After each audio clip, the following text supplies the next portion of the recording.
একমাত্র গত 100 বছরের ইতিহাসে মনে হয় জুন মাসে নির্বাচন হয়েছে শুধুমাত্র 96 সালে সাংবিধানিক বাধ্যবাধকতার কারণে। সরকার তো জুন মাসে নির্বাচন করলে কি ভালো হবে, কি মন্দ হবে, এই কথাগুলো খোলাসা করে বলতে পারছেন না তো। এই সরকার এখন ফেসিবাদের সঙ্গে যারা সম্পৃক্ত ছিল, ফেসিবাদকে সহযোগিতা করছে, তাদেরকে পেট্রোনাইজ করছে বলছিলেন।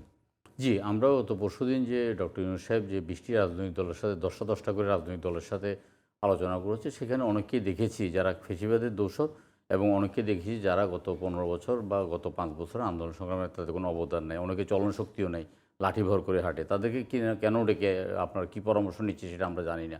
অথচ আন্দোলন সংগ্রামের সাথে ওতপ্রোতভাবে জড়িত এরকম অনেকগুলো দলকে তারা অ্যাভয়েড করছেন।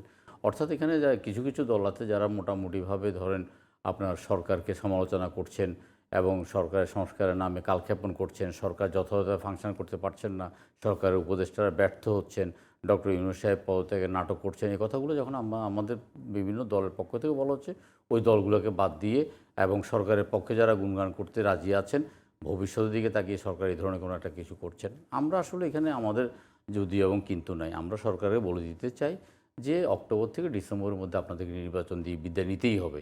এখন বিদায় কি আপনারা ভালোভাবে নেবেন নাকি আপনার খারাপভাবে নেবেন? আপনাদের কাছে কেন মনে হচ্ছে যে এই সরকারটি মানে নির্বাচন দিতে তালবাহানা করছে? সরকার একেবারে তারা কিন্তু বলছে বারবার, তারা কিন্তু বলছে যে এখন পর্যন্ত একটি সুষ্ঠু নির্বাচন করবার মতো পরিবেশ তৈরি হয়নি। তার চেষ্টা করছে, যে জায়গাগুলোর ন্যূনতম সংস্কার দরকার সেই জায়গাগুলো এখনো হয়নি। পুলিশ ঠিক হয়নি, নির্বাচন কমিশন ঠিক হয়নি। তো এখন যদি নির্বাচন দিয়ে, যেহেতু বিএনপি এবং আপনাদের জোট, বিএনপি সহ আপনাদের জোট, আপনারা সব জায়গায় আপনাদের কমিটি আছে, গ্রামে গ্রামে আছে, ওয়ার্ডে ওয়ার্ডে আছে, সব জায়গায় আছে। আপনাদের যদি লোকজন দাঁড়িয়ে যায়, নির্বাচনে যেটা হয় বাংলাদেশের প্রেক্ষিতে, সেই জায়গা থেকে আপনাদের লোকজনকে ঠেকানোর জন্য আপনি কি মনে করেন আইন শৃঙ্খলা বাহিনী প্রস্তুত এবং সেই সক্ষমতা আছে? আইন শৃঙ্খলা বাহিনী যদি প্রস্তুত না থাকে এবং একটা নির্বাচনের ব্যাপারে যদি সরকারের 9 মাসের মধ্যে আত্মবিশ্বাস না থাকে, তাহলে সরকারে চলে যাওয়াই উচিত। এই সরকার কিছু ব্যর্থ এবং আপনার কিছু দায়িত্বহীন এবং জনবিচ্ছিন্ন কিছু লোকজনকে উপদেষ্টা করার কারণে আজকে এই অবস্থা। 9 মাসের মধ্যেও তারা কিন্তু একটা নির্বাচন করার মতো পরিবেশ তৈরি করতে পারেনি, এটা তাদের মুখের কথা। তো আমরা তো তাদের ওই পরিবেশ তৈরির জন্য যুগের পর যুগ অপেক্ষা করব না। আমরা গত 16 বছর ভোট দিতে পারি নাই, আমরা তো ভোট দেওয়ার জন্য উন্মুখ হয়ে আছি। এখন সরকার এইসব মুখরোচক কথাবার্তা বলে বিভ্রান্ত করবে আর আমরা বিভ্রান্ত হব, এই ধরনের কোনো কারণই নেই। আপনার সরকার কেন পারেন নাই এখন নির্বাচন পর্যায়ে একটা করার জন্য? একটা নির্বাচন তো করে আপনার প্রশাসনিক কর্মকর্তা এবং পুলিশ, আমরা রাজনৈতিক দলগুলোকে বিবেচনায় নিয়ে বিচারপতি শাহাবুদ্দিন তো 78 দিনের মধ্যে নির্বাচন করেছেন। 78 দিন, 3 মাসেরও অনেক কম সময়। অন্যান্য যে তত্ত্বাবধায়কগুলো অন্তর্বর্তীকালীন তত্ত্বাবধায়ক সরকারগুলো ছিল, তারা কেউ 80 দিনের বেশি সময় নেন নাই। কিন্তু এই সরকার তো 9 মাস অলরেডি পার পেয়েছেন। আমরা তারপর বলছি December is the cut off time, ডিসেম্বরের মধ্যে আপনাকে নির্বাচন করে দিতেই হবে।